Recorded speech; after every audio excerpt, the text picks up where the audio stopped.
وكل بدعة ضلالة وكل ضلالة في النار. Saudara-saudaraku, ikhwan akhwat yang saya muliakan, hadani Allah wa iyyakum. Alhamdulillah, kita panjatkan puji syukur kehadirat Allah Subhanahu wa ta'ala atas segala nikmat yang telah Allah limpahkan kepada kita semua. Selanjutnya salawat dan salam kita mohonkan kepada Allah Subhanahu wa ta'ala agar senantiasa dilimpahkan dan dicurahkan kepada junjungan kita Rasulullah Nabi Muhammad sallallahu alaihi wasallam beserta keluarga beliau, para sahabat beliau dan orang-orang yang mengikuti mereka dengan baik sampai hari kiamat nanti. Saudaraku, para bapa, para ibu, ikhwatal iman, a'azzani Allah wa iyyakum. Kita masih bersama kitab Iqtida'us Sirat Al-Mustaqim fi Mukhalafati Ashabil Jahim, karya daripada Syekhul Islam Ibn Taymiyah rahimahullah. Kali ini masih sebagai narasi bahwa akan ada sebagian daripada umat Nabi Muhammad ini yang membebek, yang cocok hidup kerbau, membebek kepada ahlul kitab, membebek kepada orang-orang terdahulu sebelum umat Nabi Muhammad sallallahu alaihi wasallam. Dalam rangka mengangkat sebagian narasi itu, beliau Islam Ibn Taymiyah rahimahullah mengangkat firman Allah berfirman,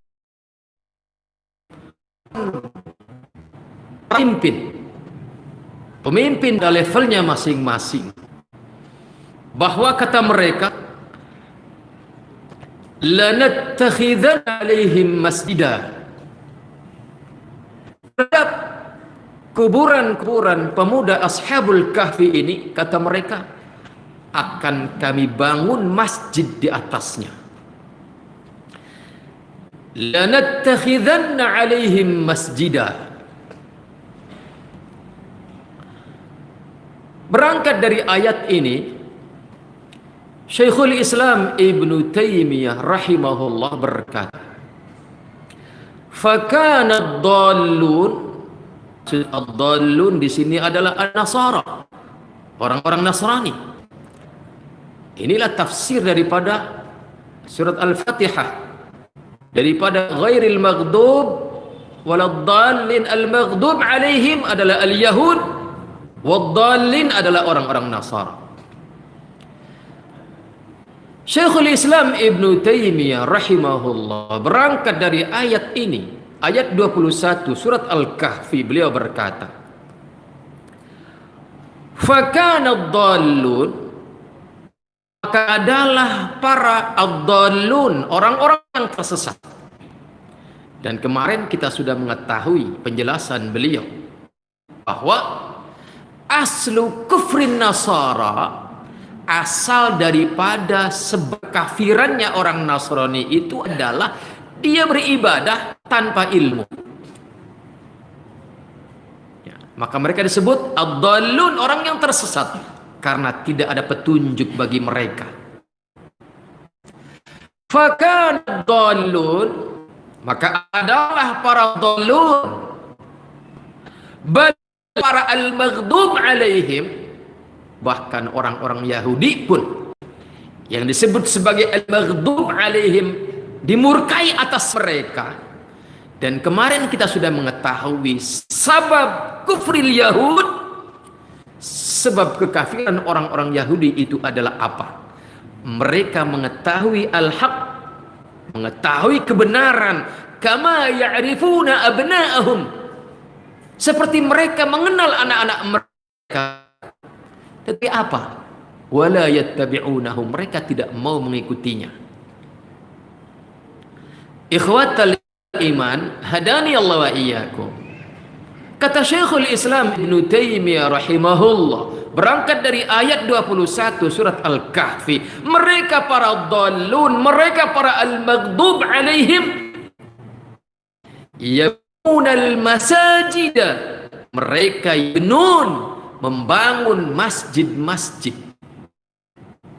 ala quburil anbiya'i, di atas kuburan para nabi was-salihin dan di atas kuburan orang-orang saleh. Wa qad nahan Nabi sallallahu alaihi wasallam, Nabi telah melarang itu. Nabi melarang ummatahu an dalika, melarang umatnya dari hal yang demikian itu, yakni melarang membangun masjid di atas kuburan, bahkan di atas kuburan para nabi sekalipun. Ikhwatal iman, hadani Allah wa iyyakum. Di sini betapa kemudian kalau kita tidak mensikapi larangan membangun masjid di atas kuburan, hadis-hadis yang berbicara tentang itu tidak kita cerna dengan iman yang bening, betapa beratnya kita menerima penjelasan. Kenapa? Karena secara asal membangun itu adalah kemuliaan. Jangankan membangun masjid sebesar dan semegah ini, bahkan sekedar membangun sekedarnya saja, masjid itu adalah sebuah kemuliaan yang balasannya adalah surga.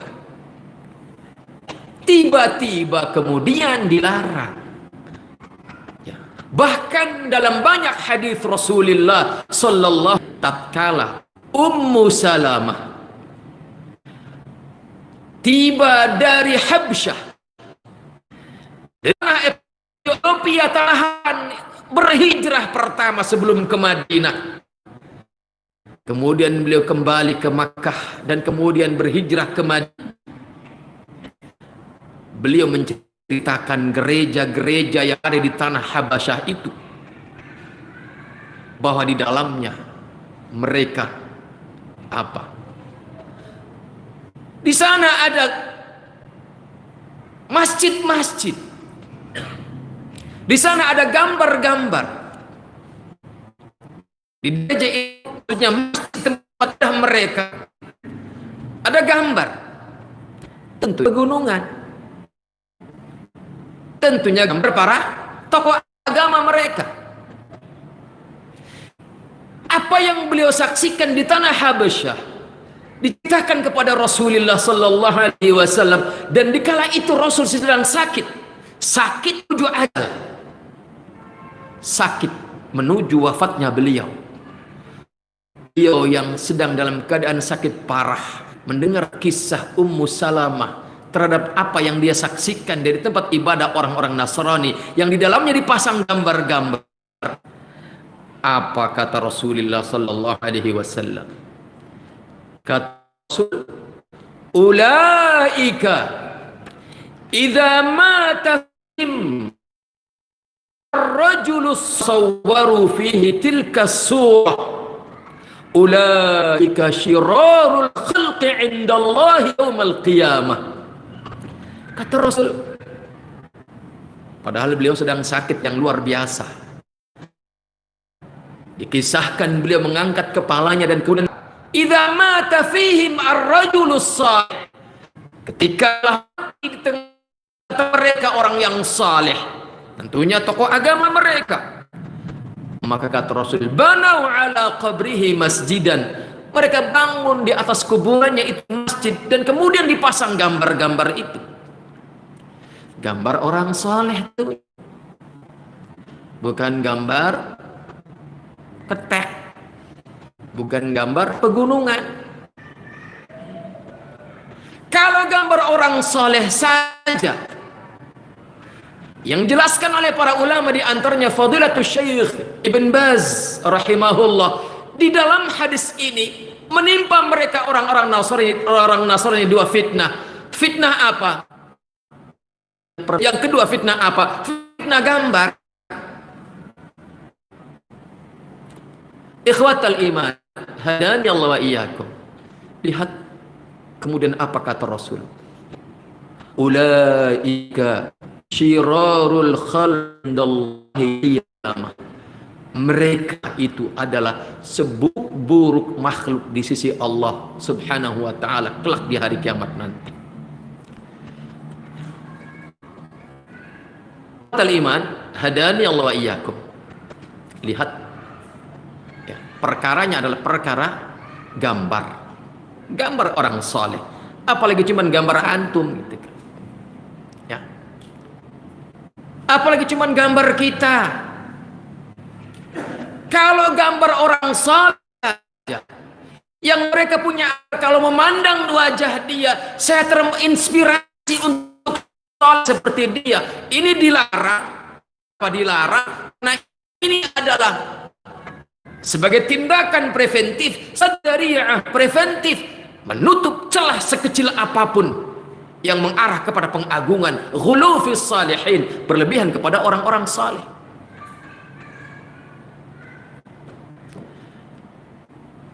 Lihat, membangun masjid yang secara asal itu adalah sebuah kemuliaan, tiba-tiba lantaran faktor tempat,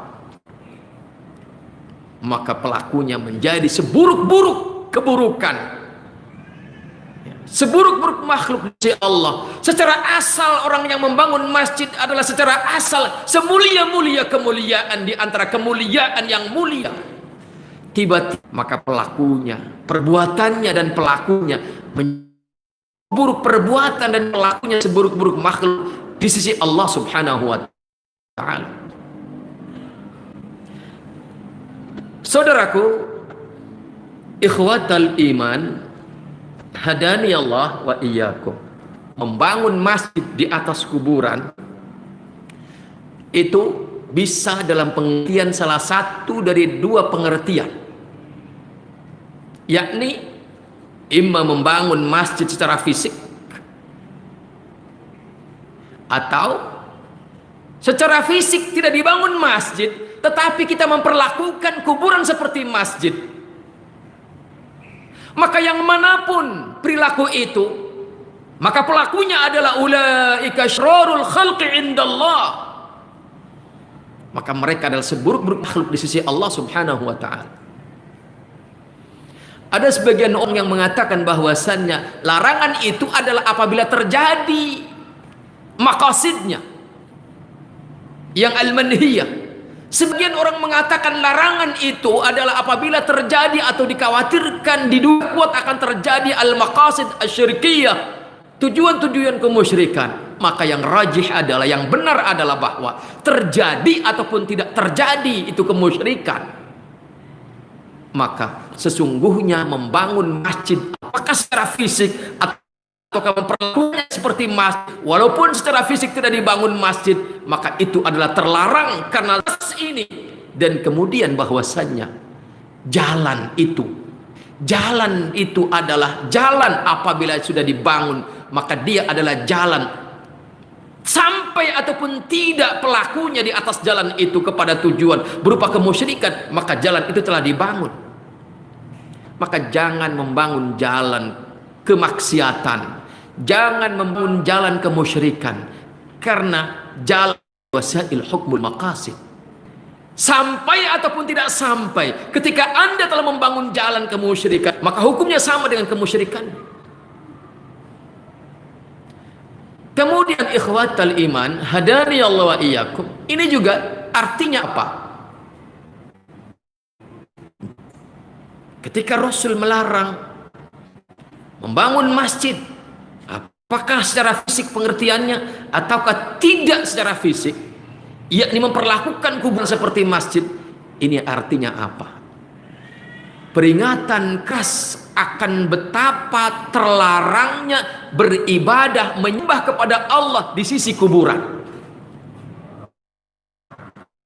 Taghlid fi man 'abada Allah 'inda qabri rajulin salih.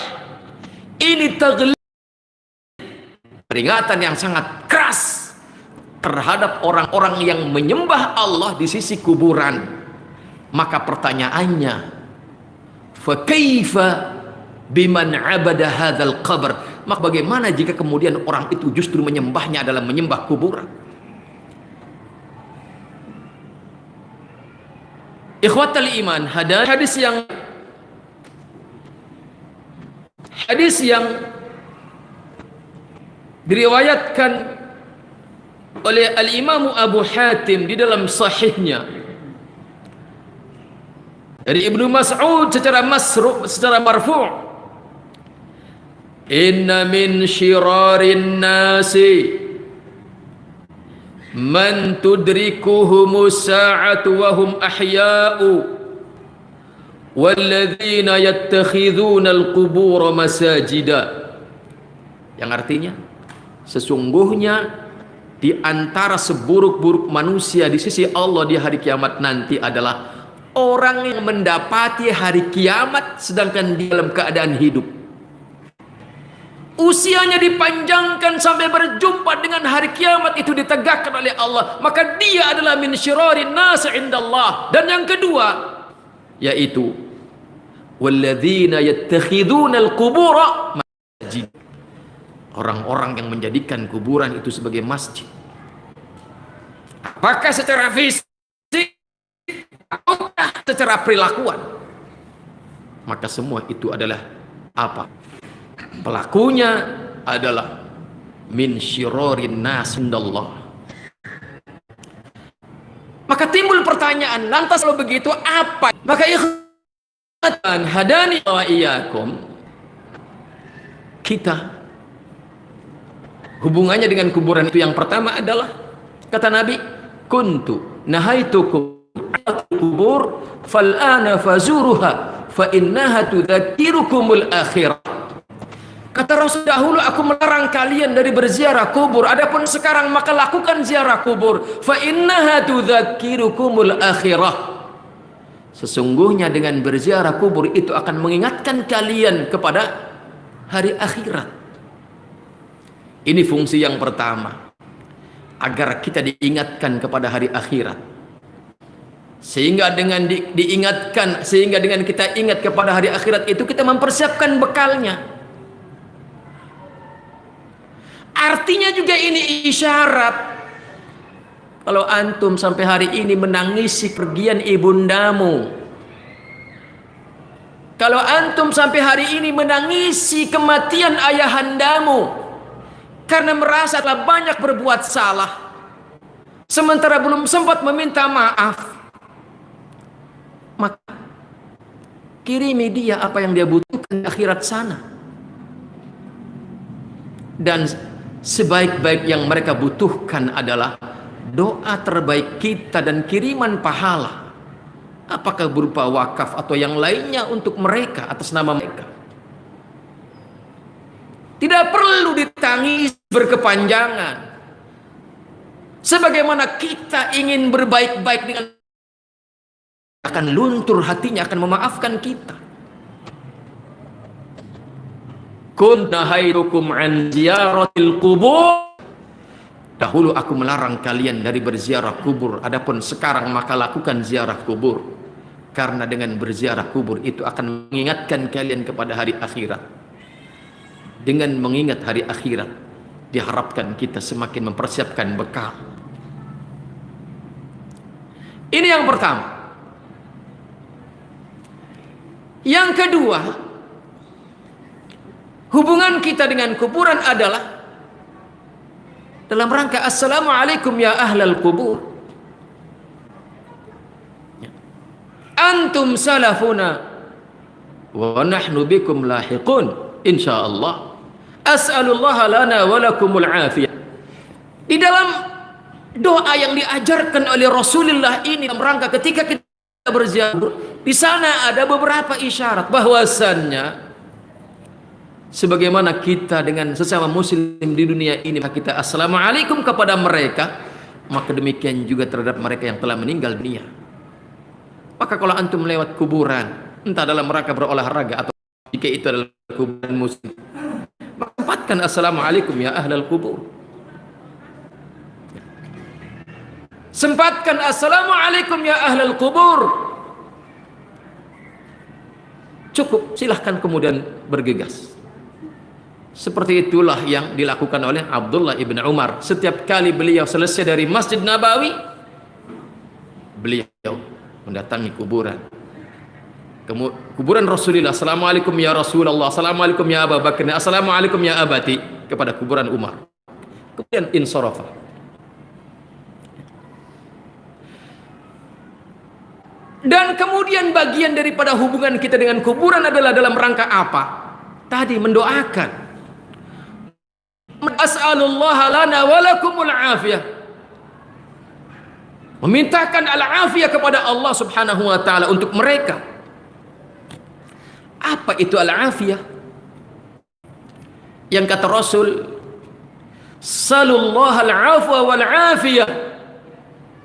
Mintalah kalian kepada Allah al-afwa wal afiyah. Fa inna ahadan lam yu'ta ba'da al-yaqini khairan min al-afiyah, kata Rasulullah. Hadis sahih riwayat al-Imam Muslim. Karena sesungguhnya tidak ada pemberian terbaik dari Allah untuk seseorang ba'dal yaqin. Tidak ada pemberian yang terbaik setelah al-yaqin kecuali al-afiyah. Maka mintakan itu untuk dirimu dan mintakan itu untuk orang yang kalian cintai. Al-afiyah itu adalah kata al-Imam An-Nawawi, kebebasan dari keburukan akhirat. Mintakan itu kepada Allah Subhanahu wa taala untuk dia. Orang-orang yang kita cintai, orang-orang kita inginkan keselamatannya di akhirat sana. Dan itulah yang dia butuhkan, doa-doa terbaik dari kita. Dan kata Imam Malik rahimahullah, ketika kita berdoa Subhanahu wa ta'ala, mendoakan mereka,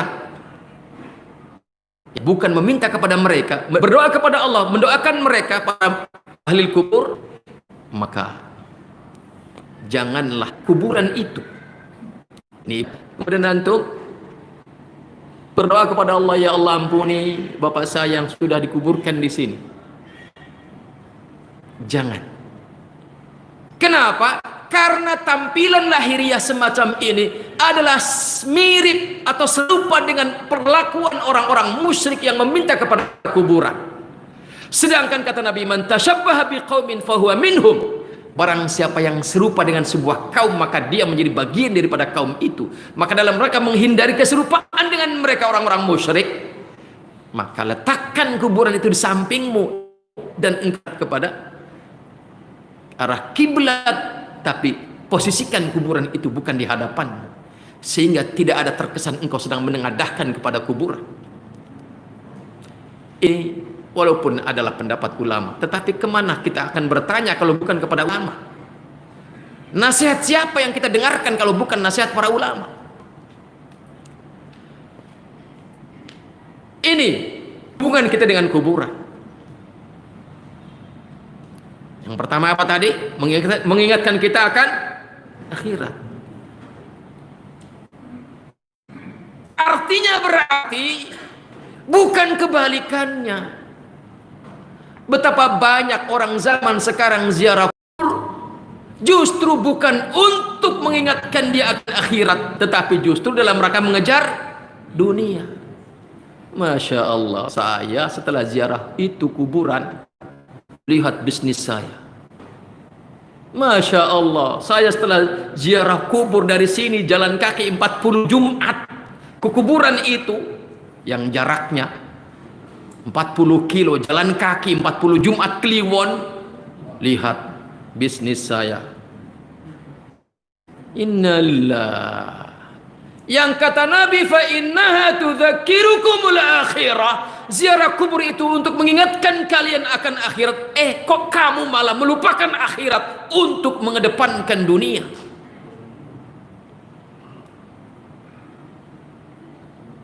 Dan kenyataannya betapa banyak hari ini orang berziarah kubur untuk itu. Bukan untuk mengingatkan dia akan akhirat, tetapi justru untuk mengejar apa? Dunia. Ikhwatal iman, hadani Allah wa iyyakum. Kemudian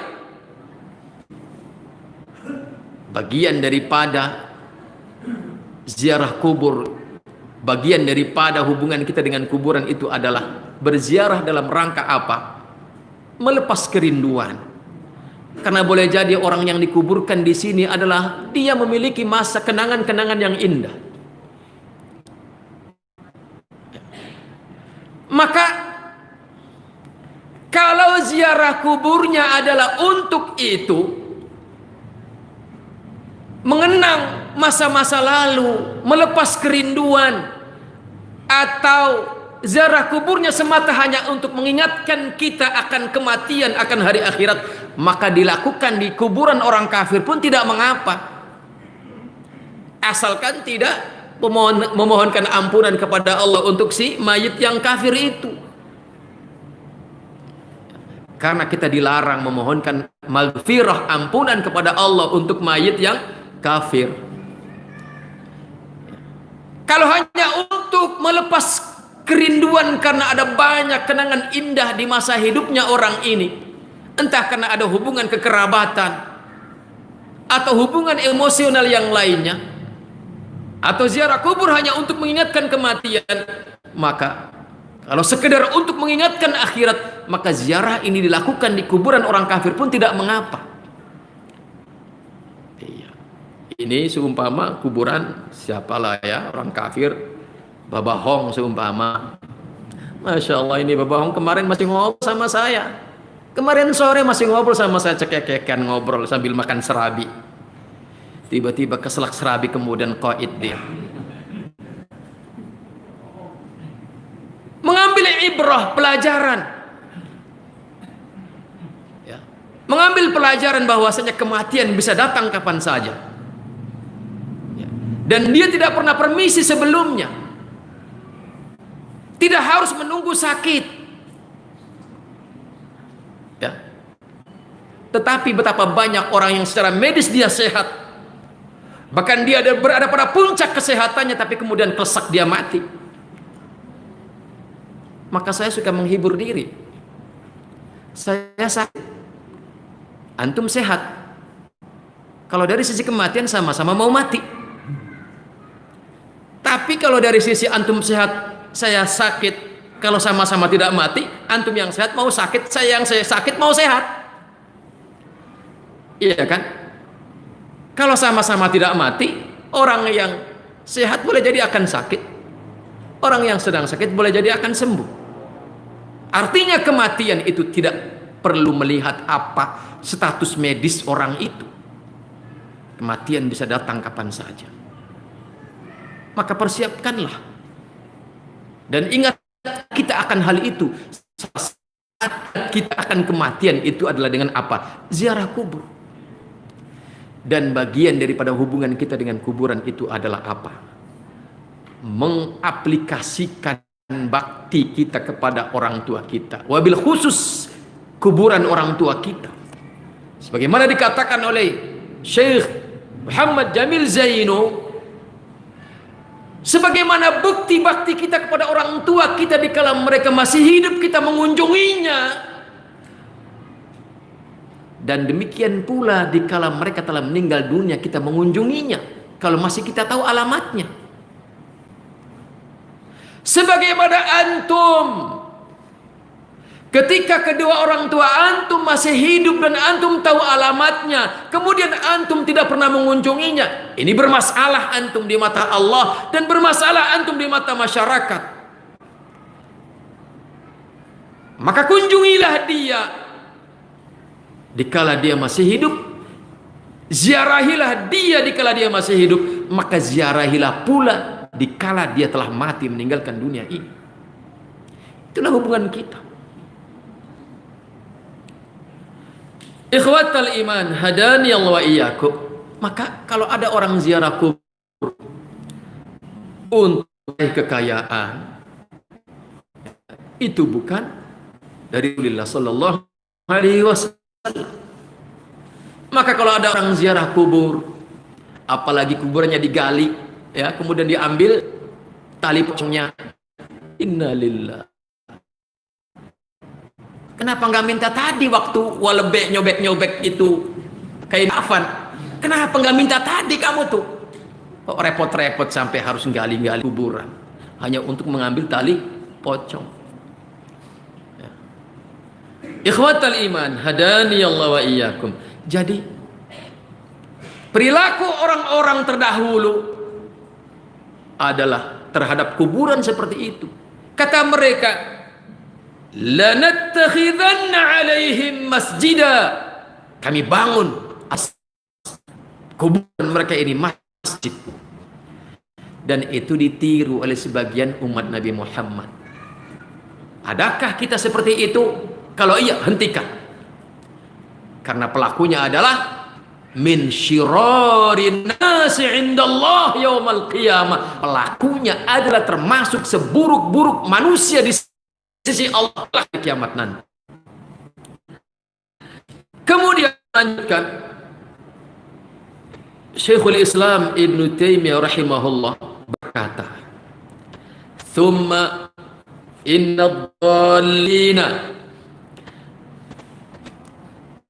tajidu ammata dinihim innama yaqumu bil aswatil mutribah was-suwar al-jamilah fala yahtammu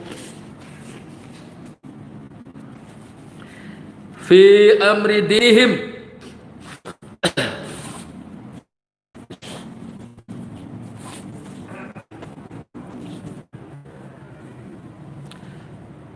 fala yahtammuna fi amri dinihim bi aktsara min talhinil aswar. Bahwa di antara cara beragama orang-orang ad-dallin. Ad-dallin ini siapa? Orang-orang Nasrani.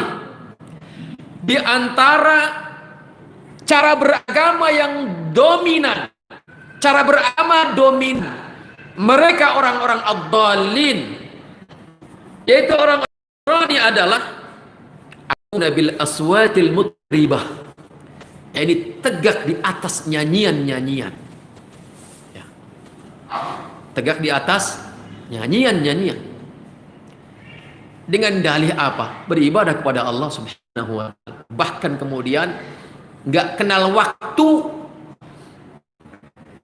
Bahkan kemudian dengan pengeras suara yang dikeluarkan seluas-luasnya, sejauh-jauhnya, sampai orang terganggu. Yang sedang sakit terganggu, yang punya tamu sedang ramah terganggu. Kenapa? Karena punya masjid yang isinya suka nyanyi. Sehingga ada cerita. Terlepas kita setuju atau tidak terhadap sosok Gus Dur, dia pernah cerita guyon, ya. Kata dia, pendeta Nasrani, pendeta Buddha sama kiai kumpul ngobrol. Di tengah-tengah obrolan mereka saling mengklaim. Kata orang Hindu sama Buddha, yang paling dekat dengan Tuhan itu saya, kata orang Buddha. Kata orang Nasrani sama kiai, kenapa kamu mengklaim paling dekat? Karena kata dia, saya memanggil Tuhan saya itu Om, ya kan? Om, apa tuh? Ya Om lah pokoknya. Akhirnya kata orang Nasrani, kalau gitu yang paling dekat dengan Tuhan adalah saya. Kenapa? Karena saya panggilnya Bapak.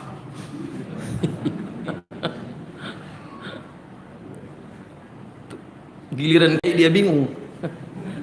Bingung dia. Saya berarti saya yang paling jauh dengan Tuhan saya. Kenapa? Saya kalau manggil Tuhan itu apa pakai speaker? Iya. Di kampung saya itu ada jamiah zikir Asmaul Husna. 5 waktu dia. Pakai speaker itu. Speakernya entah berapa arah itu. Manggil-manggil Tuhan. Asmaul Husna disenandungkan itu kan. Tapi tadi nggak kenal waktu. Artinya ini cerita sebenarnya mewakili dirinya sendiri kan. Terlepas daripada kita setuju atau tidak dengan sosok beliau, tetapi bahwasannya betapa kita, sebagaimana dikatakan oleh Syekhul Islam Ibnu Taimiyah, ya, thumma innaka tajidu anna hadhil ummah, sesungguhnya engkau mendapati umat ini, umat Nabi Muhammad sallallahu alaihi wasallam, qad ubtuliyat, telah apa? Ubtuliyat, ditimpa bencana. Lihat, al-bala menimpa umat ini, menimpa sebagian umat ini dalam bentuk apa? Yaitu min ittikhadis sima' al-mutrib, yakni menjadikan agama itu tegak di atas nyanyian-nyanyian. Ya. Menjadikan agama itu, cara beragama, manhaj beragama kepada Allah, bittikhadil as-sima' al-mutrib, dengan mendengarkan nyanyian-nyanyian, bisima'il qasaid, mendengarkan nyanyian-nyanyian qasidah dan suara-suara yang jamilah, suara-suara yang indah, dengan dalih apa? Li islahil qulub wal ahwal bih, dengan dalih memperbaiki keadaan hati. Jadi bagi mereka itu adalah cara memperbaiki hati. Padahal ikhwatal iman, nyanyian itu bukan metode dakwah. Dan dakwah itu adalah tauqifiyah. Dakwah itu adalah metodenya, hanyalah metode yang digariskan oleh Allah dan Rasulnya. Maka Syekhul Islam Ibnu Taimiyah dalam kitabnya yang lain beliau bercerita, seandainya jika ada segerombolan penjahat yang akan melakukan kejahatannya, perampokan atau apapun kejahatan, kemudian dia tertahan oleh seorang dai dan kemudian dinyanyiin dengan nyanyian-nyanyian religi kata mereka, kemudian sang gerombolan pembegal ini pun batal melaksanakan tujuan jahatnya, tetap itu bukanlah metode dakwah. Maka dakwah yang hak itu adalah metodenya ahlu sunnah wal jamaah, metodenya para sahabat Rasulullah sallallahu alaihi wasallam. Ikhwatal iman, hadani Allah wa iyyakum. Sudah habis ya waktunya. Sedikit lagi saya bacakan. Di antara keserupaan yang menimpa umat ini dengan sebagian umat terdahulu adalah, kata Syekhul Islam, seperti yang Allah jelaskan dalam Al-Quran, Al-Baqarah ayat 113, wa qalatil yahudu laysatin nasara ala syai'in wa qalatin nasara laysatil yahudu ala syai'in wa hum yatluna al-kitab. Kata Allah, orang-orang Yahudi mengatakan orang Nasrani itu bukan apa-apa. Artinya disepelekan, artinya dinafikan. Demikian juga orang Nasrani berkata, wa qalatin nasara laysatil yahudu ala syai'in. Orang-orang Yahudi itu cemen, gak ada apa-apanya. Mereka saling merendahkan, mereka saling membanggakan kelompoknya dan merendahkan kelompok yang lain. Ikhwatal iman, hadani Allah wa iyyakum. Berangkat dari ayat ini, Syekhul Islam Ibnu Taimiyah rahimahullah kemudian berkomentar, fa akhbara anna kulla wahidatin minal ummataini tajhadu kulla ma alaihi al-ukhra, bahwa masing-masing dari umat ini, dua umat Yahudi dan Nasrani, saling mengingkari apa yang ada pada masing-masingnya. Yahudi mengingkari Nasrani, Nasrani mengingkari kelompok Yahudi dengan mengatakan laisatil yahudu ala syai', dan orang Yahudi mengatakan laisatin nasara ala syai'. Maka kata Syekhul Islam, wa anta tajidu katsiran minal mutafaqqihah, Anda mendapati sebagian ahli fikih dari umat Nabi Muhammad, idza ra'al mutasawwifata wal muta'abbidata la yarahum syai'an, apabila orang-orang ahli fikih memandang orang-orang sufi dan memandang orang-orang ahli ibadah, maka dianggapnya itu adalah bukan sesuatu yang perlu dipertimbangkan, nggak dihitung oleh orang-orang ahli fikih. Wala ya'udduhum illa juhalan dullalan, mereka tidak menganggapnya kecuali sebagai kelompok orang-orang juhal, orang-orang dullal, orang bodoh dan orang sesat. Wala ya'taqidu fi tariqihi minal ilmi wal huda syai'an, dan tidak meyakini di dalam cara beragama mereka ada ilmu dan petunjuk sama sekali. Wa tara katsiran minal mutasawwifati wal mutafaqqirati la yaru syari'ah wal ilm syai'an.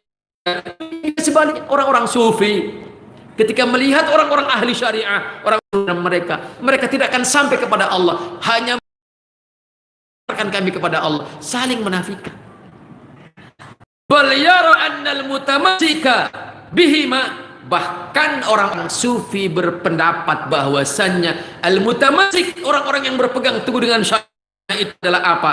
Munqati' anillah, orang yang terputus dari Allah, tidak akan sampai kepada Allah subhanahu wa ta'ala. Wa annahu laysa 'inda ahliha syai'un yanfa'u 'inda Allah, dan menganggap bahwasannya itu tidak bermanfaat apa-apa di sisi Allah nanti. Mereka saling menafikan. Kata Syekhul Islam, ini perilaku orang-orang ahlul kitab yang dicontoh, ditiru oleh sebagian umat Nabi Muhammad. Was-sawabu, kata Syekhul Islam, yang benar adalah annama jaa bihil kitabu sunnah min hadza wa hadza haqqun, yang dari kelompok manapun, apakah dari ahli fikih, apakah dari ahli sufi, ataukah dari ahli manapun, jika itu adalah benar sesuai dengan Quran dan sunnah, maka itu adalah kebenaran, itulah al-haq. Dan wa ma khalafa, apa-apa yang menyelisihi al-kitab was sunnah min hadza wa hadza, apapun yang menyelisihi Al-Quran dan sunnah dari kelompok manapun, maka wahada batilun, maka itu adalah batil. Jadi ukuran kebenaran itu bukan kelompok ya. Ukuran kebenaran itu bukan orang per orang, ukuran kebenaran itu bukan ormas per ormas, bukan kelompok per kelompok, tapi ukuran kebenaran itu adalah apa yang dikatakan benar oleh Allah dan Rasulnya dalam Al-Quran dan sunnah. Ini kaidahnya. Artinya kita adalah orang yang, kita ahli sunnah adalah orang yang paling adil, karena kita kebenaran dari kelompok manapun. Selama itu adalah benar tak Allah dan Rasulnya, maka kita terima. Tapi ingat, ada perlu catatan. Sebagaimana dijelaskan oleh Syekh Muhammad ibn Salih al-Utsaimin rahimahullah, bahwasannya nahnu naqbalul haqqa, kami menerima kebenaran dari siapapun, apakah dari kelompok apapun, ormas apapun, selagi itu adalah al-haq, maka kita terima. Catatannya adalah walakin, akan tetapi, la nabhathu 'anil haqqi 'inda dullal, kita tidak boleh mencari kebenaran kepada orang-orang ahli kesesatan. Kalau memang itu adalah firqah yang munharifah, yang menyimpang, ya nggak perlu kita mencari kebenaran di sana. Cukupkan kebenaran yang ada pada al-firqah an-najiyah ahlu sunnah wal jamaah. Tapi seandainya datang dari mereka, ada kebenaran yang datang dari mereka yang kita belum tahu, kita terima. Tetapi la nabhathu 'anil haqqi 'inda dullal, kita tidak boleh mencari kebenaran pada mereka ahli kesesatan. Ini penting. Jangan sampai kemudian pulang ngaji malam ini, antum datang ke semua majelis ahli-ahli kesesatan, antum datangi. Kenapa? Kita menerima kebenaran. Beda antara menerima dengan mencari. Menerima kebenaran kita terima dari siapapun datangnya. Mencari, jangan mencari kecuali di tempat yang jernih. Karena innamal ilmu huwa din, kata seorang tabi'in, ya, Innamal ilmu huwad din. Ketika Anda belajar ilmu, itu adalah artinya Anda sedang menyerap agama. Fanzuru amman ta'khuduna dinakum. Maka perhatikan dari siapa Anda mengambil agama kalian. Jadi kalimat pentingnya adalah penjelasan Syekh Muhammad Ibn Salih Al-Utsaimin rahimahullah ketika menjelaskan kalimat ini. Kata beliau, nahnu naqbalul haqqa. Betul, kami menerima kebenaran lewat siapapun datangnya. Walakin la nabhathu 'anil haqqi 'inda ad-dullal. Kami tidak mencari kebenaran kepada ahli kesesatan. Wallahu a'lam bissawab. Sampai di sini insyaallah kita lanjutkan pada pertemuan yang akan datang. Yang benar semata dari Allah, yang salah itu dari saya karena keterbatasan saya, dan saya mohon ampun kepada Allah Subhanahu wa taala atas kesalahan itu, dan bahkan juga itu adalah dari syaitan. Maka semoga Allah melindungi kita semua. Kita akhiri, subhanakallahumma bihamdika asyhadu an la ilaha illa anta astaghfiruka wa atubu ilaik. Assalamualaikum warahmatullahi wabarakatuh.